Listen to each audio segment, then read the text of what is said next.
Hi, I'm Diane Kane. I'm going to be your interpreter today for the Murray Cabin. And the Murray Cabin is one of our 2 cabins that we have here at the Boone County Conservation District. One of the most frequent questions that I get is, do you really live here? Well, no, I don't really live in this cabin in 2020, but this cabin was built in 1838 up in the northern part of Boone County in Manchester Township. And what's most exciting about this cabin and dearest to me is it was never built to survive. It was a quick shelter that was put up probably for protection to get through a winter.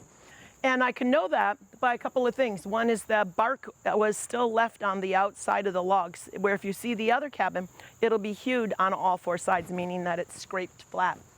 Also, the way it is crudely stacked on the corners is not the skills of a true craftsman that would have put it together.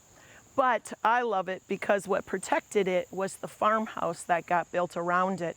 And once that farmhouse was in place, these logs did not rot away, and they were able to be transported here and set up for our knowledge and programming. So let's come on in and have a look at the cabin. Hi, it's about time to have our lunch getting ready. I wouldn't have rang that bell prior to lunch being ready, but I just wanted you to hear that that's how I would call in my family for dinner. Wife's work in the cabin is never done. You wake up with the light and you go to bed pretty much when it's dark. Kids' lessons and things like that are already finished, because having candles is something that would not have cast as much light, and it's also a lot of labor. So one of the questions I get is, how in the world can you burn your candles that close to the ceiling? So I have a lot of options, and one of those options is to lower the chandelier in the evening with that. So it's just up out of the way during the day, but while I'm working in the evening or the kids sitting doing their lessons, I can lower that. This chandelier is one of my most prized possessions. This would have been something that never would have been something I could have afforded. It would have definitely have been gift quality. So for today, we had breakfast already, cleaned up, done a lot of the chores. So going to go ahead and put together our dinner. And since it's fall, everybody always thinks that you have lots of meat all the time. Well, first off, meat would get attacked by flies before I'd be able to process it in time.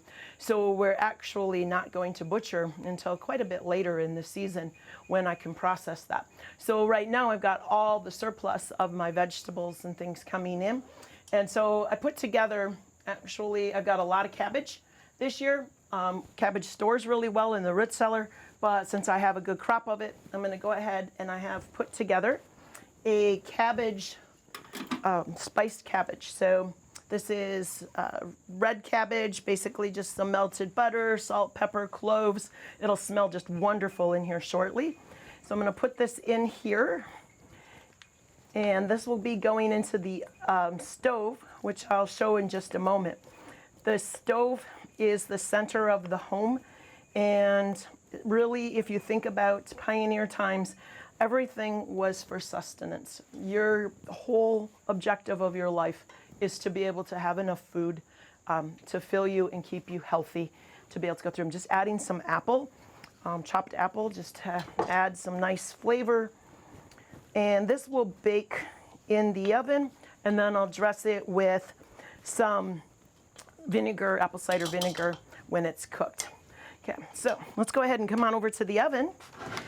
This is one of my greatest things that we have been able to add to our family since coming to the home. Originally, we only had a small little box oven here that would have served as heat. I would have done the majority of my cooking outdoors. And then the stove was able to be brought by the train, because you can imagine how heavy this thing is. It would have killed my animals to even try to pull it in. So this stove, everything for this operates off of one firebox, and that firebox is right here.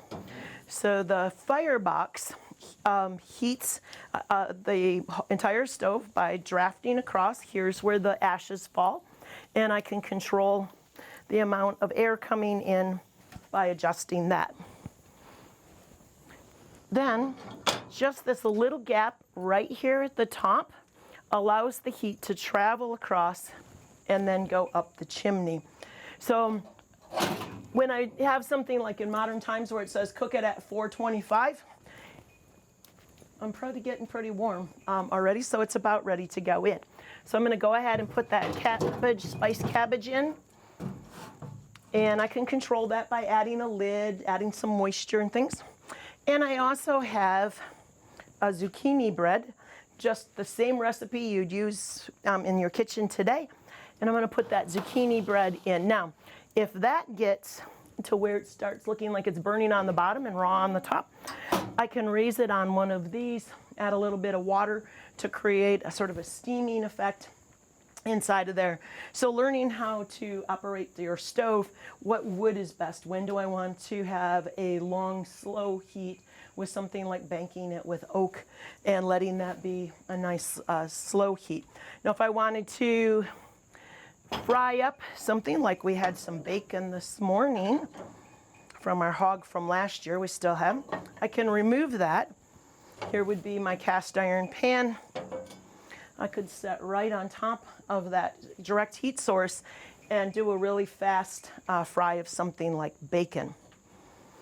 When you hear peas porridge hot, peas porridge cold, that sort of thing, that would be having,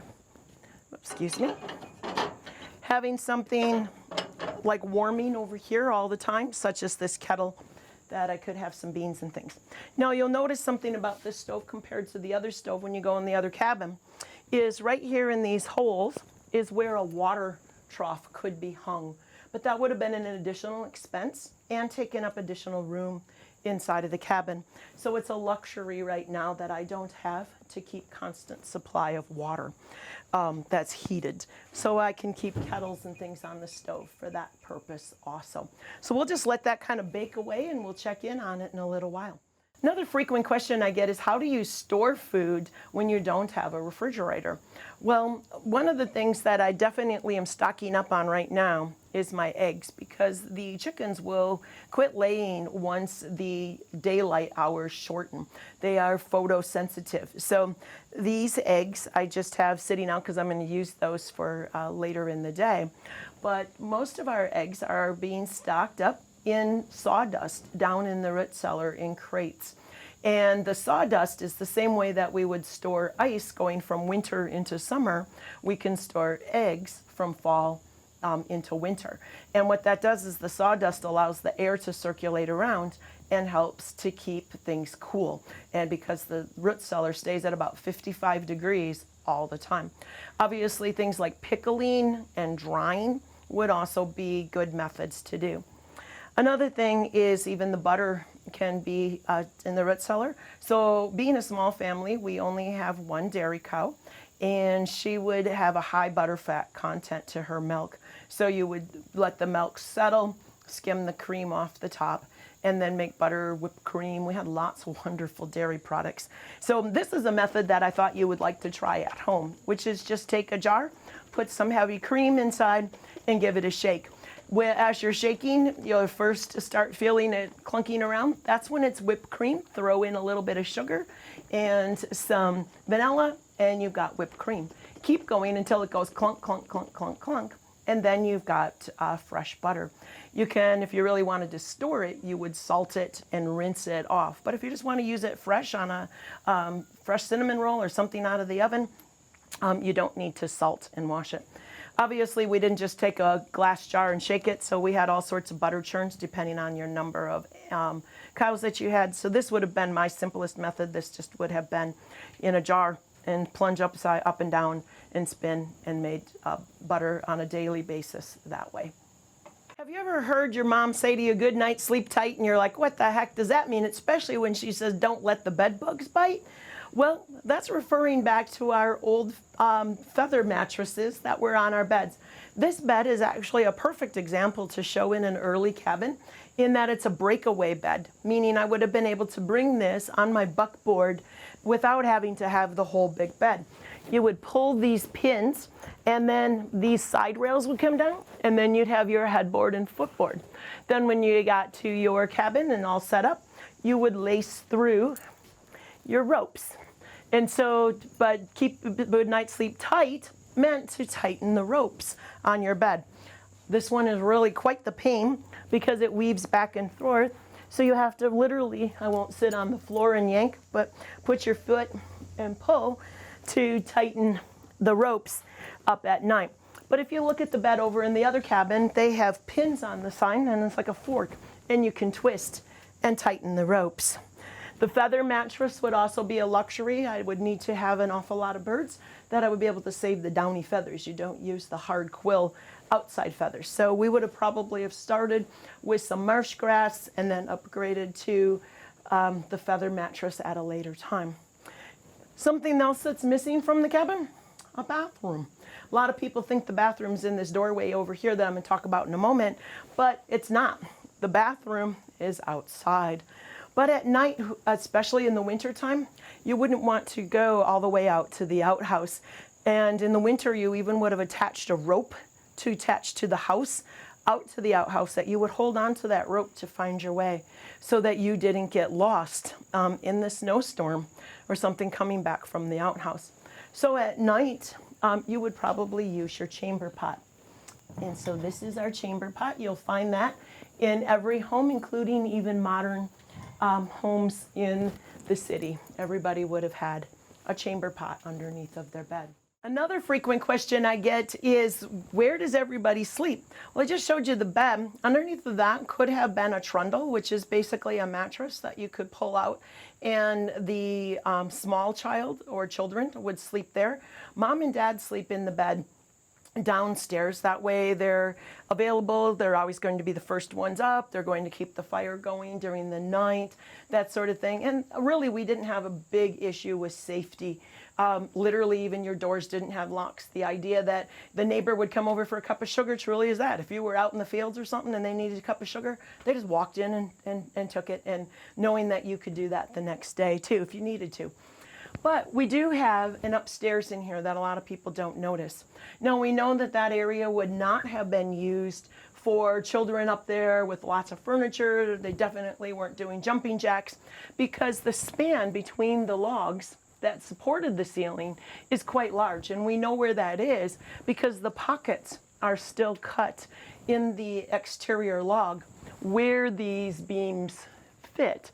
So if the span is that large, and then you just have a sawmill board up there, it's goes like this. So mostly the girls would have slept upstairs with mattresses on the floor. You would have slid a trunk to have your winter clothes, and some of your other dry goods that you would store in the house would have been in the upper level. The only thing they got for heat was what would rise through the floor, and they really don't have anything for lighting or anything up there either. It's just really a place to sleep. During the day, it gives me some free space because, again, we're not running up and down, up and down.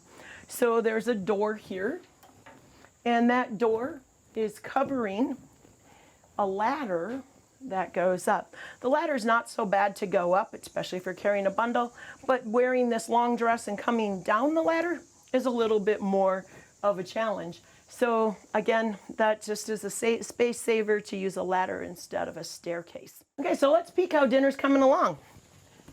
And then go ahead and give it a stir and see if I need to add any more fluid. And you can see that's nice. It's actually already getting like a glaze to it. That's beautiful from the sugars and things that are coming out of the fruits and the vegetables. And this is starting to set up. It's bubbling along the edges. So looking good. I don't think I'll need to worry about it burning on the bottom and being uncooked on the top. Well, dinner is ready, and here is our finished meal of spiced cabbage and zucchini bread. Thank you for stopping in to see the Murray Cabin today at the Boone County Conservation District.